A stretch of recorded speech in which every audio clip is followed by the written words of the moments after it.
Hello, my name is Marissa Chavone, and I will be reading Hoop Genius, How a Desperate Teacher and a Rowdy Gym Class Invented Basketball, written by John Coy, illustrated by Joe Morse. Published by Carolrhoda Books, written in 2013. When you hear this sound, it means to turn the page. I hope you enjoy reading this story with me.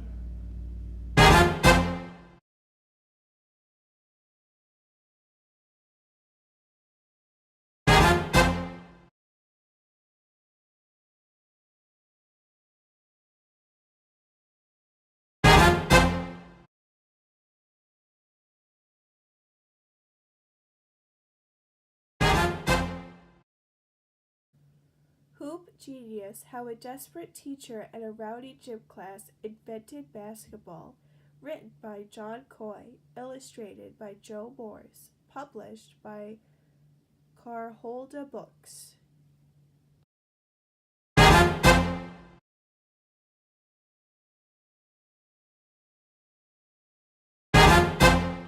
In December of 1891, James Naismith, a young teacher, took over a rowdy gym class that had already forced two teachers to quit.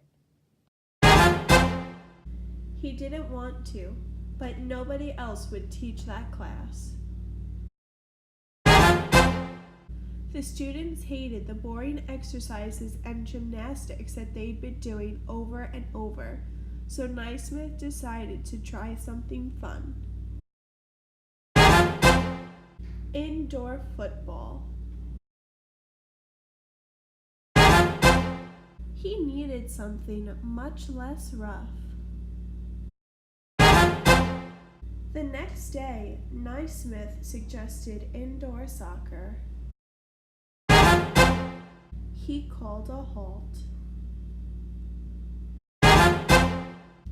In desperation, he turned to his favorite sport, lacrosse. Nothing was working with this group. Naismith felt like giving up, but couldn't. The boys in the class reminded him of how he'd been at their age, energetic, impatient, and eager for something exciting. He needed a totally new game where, to avoid tackling, no running with the ball was allowed. He remembered playing duck on a rock as a boy. In that game, you knocked an opponent's fist-sized stone off a larger rock by throwing your own.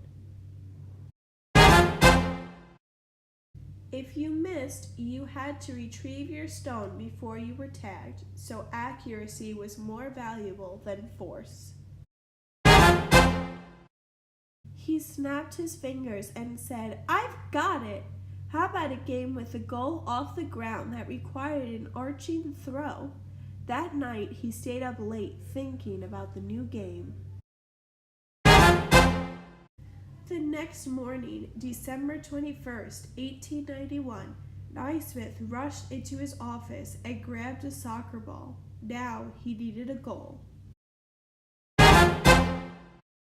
He asked Pop Steppens, the building superintendent, for a couple of square boxes. He didn't have them, but he had something else, 2 old peach baskets.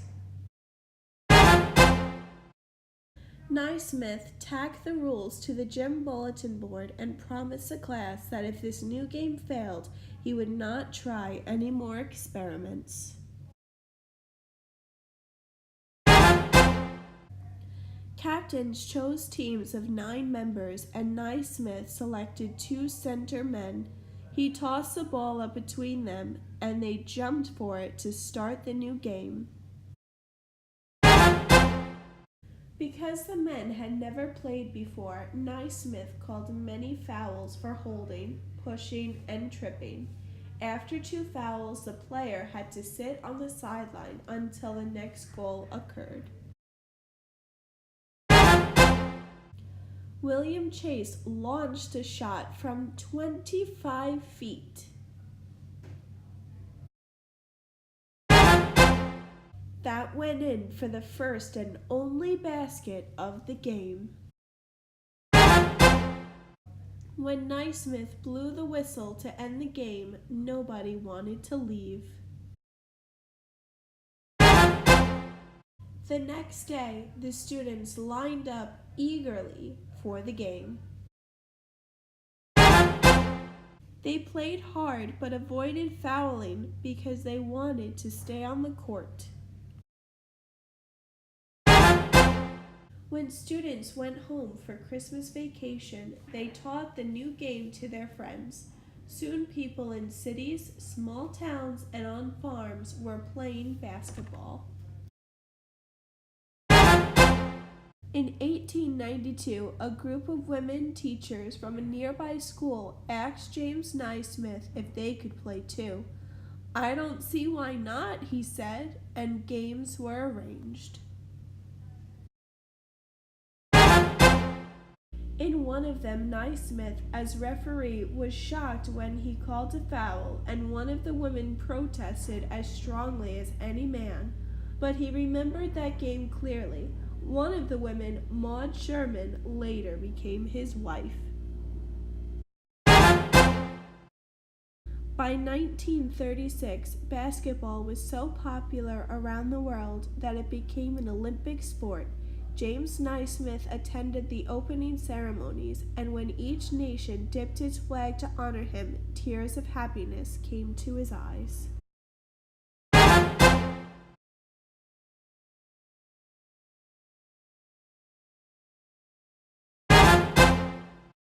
And today, millions of people around the world play the game that was invented by James Naismith and that Rowdy class. Do you? For the game, JC. For Lorraine, my partner in all things, JM.